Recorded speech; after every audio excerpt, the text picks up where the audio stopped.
I finally know how to articulate what wokeness in games is because you go on Twitter and a lot of people seem to ask that question like, what is woke? If we put a woman in the game, does that make it woke? If I put my mother in the game, does it make it woke? What's wrong with my mother? Do you not appreciate her? Why don't you want to spend $70 to play a video game with my mother in it? You know? So to answer the question, I think woke is intent. There's a difference between making a game and creating it in a way that you would like to play it, or creating it in a way that players will enjoy, or creating it in a way that makes sense within the lore, within the universe, in order to cause immersion.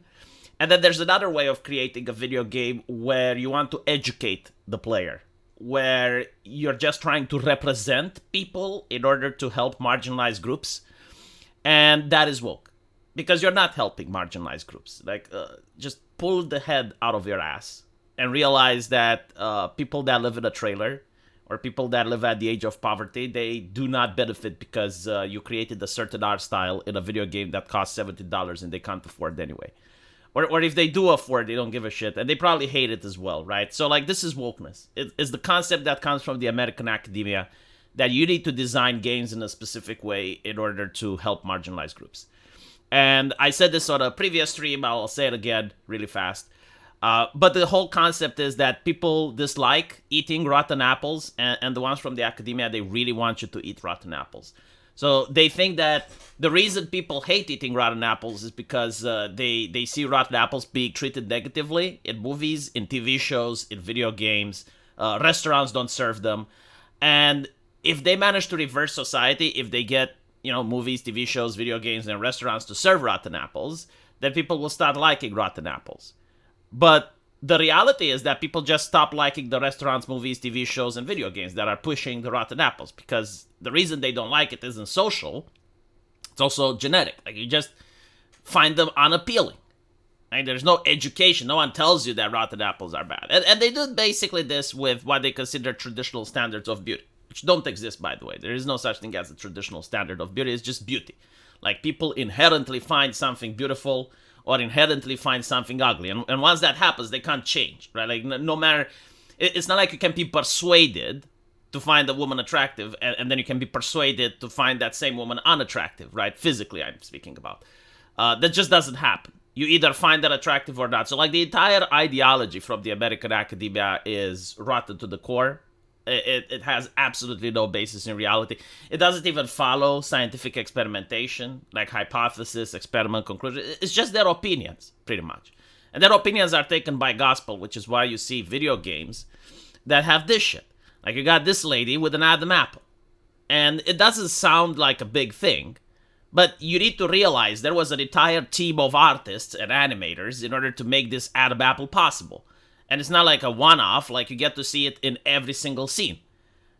Like, someone actually drew it there, someone actually animated it, and someone actually signed off on it. Because once you have the team of initial artists doing it, then you have the animators, and then you also have people that have to vet it.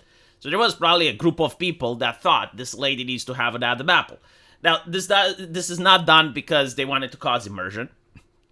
This is not done because they thought, the players will like a lady with an Adam apple, right? This is not because they thought it's going to sell toys or it's going to make the character more popular.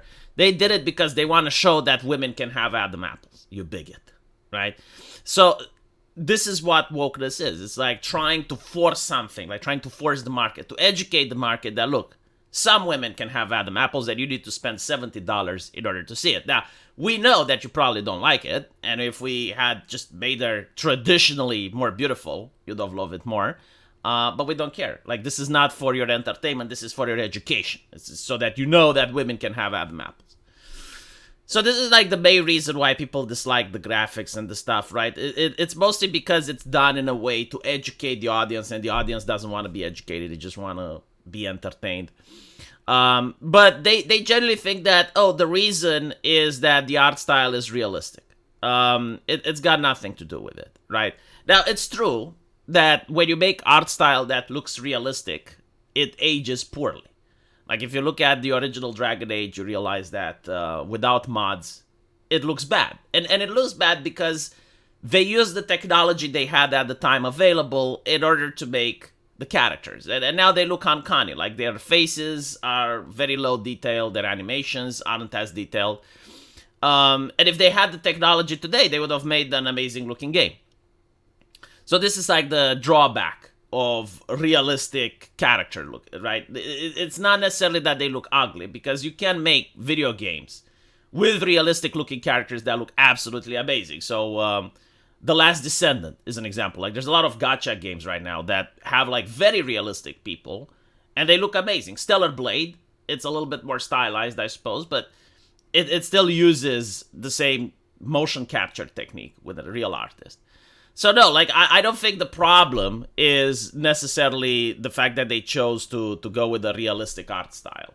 The problem is the wokeness. They're going with educating the audience. Now, if you go with a cartoonish or stylized art style, like Blizzard did with Warcraft 3, the advantage is that it ages really well. Like, I'm playing Warcraft 3 now, and it still holds up. Like, it still looks like a good game. The graphics are still good. They aged really well. Sure, I mean, looking at other games that use cartoon graphics and are coming out now, the technology is a lot better. You know, like Live 2D, for instance, can create much more interesting and animated characters than Warcraft 3 did. But we're talking about a game that came out more than 2 decades ago, so it is understandable. But it did age a lot better than this. So yeah, like, the entire conversation is absolutely bad. It's not the photorealistic art style, it's the intent on why you make characters, right? So you can see here that people are pointing this out. Are we on some kind of Dragon Suicide Squad? So they're like talking about the Suicide Squad game, which also flopped. Characters were looking absolutely atrocious. Disney bought BioWare, probably in reference to the Adam Apple here. Are you sure this is dark fantasy? I mean, you have got ladies with Adam Apples. Yeah, it is dark fantasy. Who bait and switched my gory, mature dark fantasy RPG for the Guardians of the Galaxy meet Clash of the Clans? Yeah, like, seriously, if you go on Twitter, you realize that most of these people, they have very little life experiences. Like, all they talk about is World War II and Marvel movies. So they think that the zany Marvel movie type of thing is good, which, you know, it worked for Marvel movies, and it worked because at the time it was something new. But after so many games have used it, after you have seen, like, this culture being exhausted to death, you need to stop making zany-looking characters. Like, people just don't appreciate them as they used to. Because when the game's trailer came out, it really looked like Borderlands, and the whole presentation was like, oh, look how zany our characters are. Look how quirky they are. Look how, you know, random humor. They're over the top. Like, that presentation looked more like a Borderlands video game than a dark fantasy game. And this is something that they don't consider. It's like the soul of the IP. Like, just because you're getting to make a sequel or a remake or something like that, doesn't mean you gotta erase everything that the original had. Because what they're basically doing is the bait and switch, right? Like, they know they can't create a good game, because when they try, you get a dustboard, and only 5 or 6 people play it. Or you get a Forspoken, and only 100 people play it. So what they want to do, is, and this seems to be somewhat successful, is to take a franchise like Dragon Age and make a sequel in order to get the people who are fans of Dragon Age to actually play the game, right? So they don't want to make Dragon Age. Like, they're not interested in the lore, they're not interested in the universe. What they are interested in is to just get people to buy the game because of the title. And hopefully, like a Trojan horse, people will actually like their version of Dragon Age, which is worse than fan art, to be honest, because at least the fan art would keep it dark fantasy. And just hopefully people will enjoy it, but it just doesn't work, right? Because people are upset because, like, they thought they're going to play Dragon Age, and instead they're playing something completely different. They feel cheated, and they probably wouldn't be interested in playing whatever shit you're designing anyway, right? I mean, I have looked at the trailer and everything that came up about this game. It's really, like, not within the same style of Dragon Age. Like the characters themselves, like, they're way too fucking happy in order for it to be a dark fantasy. Like, this is what the game is supposed to be. It's supposed to be a dark fantasy, like the world is ending, the dark spawns are coming, you know? Everyone is being oppressed. There's racism. There's the mages and the Templars. It's really, like if you think about it, you can make a really good social justice game based on it. Like there's a lot of oppression going on, right? But they don't have the talented writers in order to do that. And their focus is on educating the audience that women can have Adam apples rather than actually creating interesting female characters that are memorable, like Morrigan or Liliana, or, they're not interested in that. So none of their characters will be interesting. None of their stories are going to be memorable. What I think will happen is that the game will initially sell, because it's Dragon Age. Like, a lot of normies do not know anything about this. They probably, don't even watch the trailers or anything like that. And they're going to think, oh, so I like the previous Dragon Ages. Maybe they got it right this time. Maybe I didn't like 3 that much, but maybe this one is something they got right. And then they're going to be shocked by what they are seeing. They're going to be absolutely bewildered. It depends if the cringe dialogue comes within the first 2 hours. Maybe we'll see a lot of refunds. But all in all, initially, I think like they're going to say the game is successful. But after a while, they're going to admit that, yeah, it didn't really hit the sales expectations. We didn't really manage to get money. Because I have seen this story play out before. I have seen it with many other games, where they're basically saying, oh yeah, this game was really successful. Oh, what are you talking about, you bigot? And then a couple of months after, they're coming up and they're saying, well, actually, we didn't manage to sell as much as we wanted. The reason they're doing this is also part of marketing. Like, if people hear that a game is successful, they're more likely to buy it than if they hear it's shit. So that's my take on it, right? Let me know what you guys think. And as usual, I will see you in the comment section. Take care.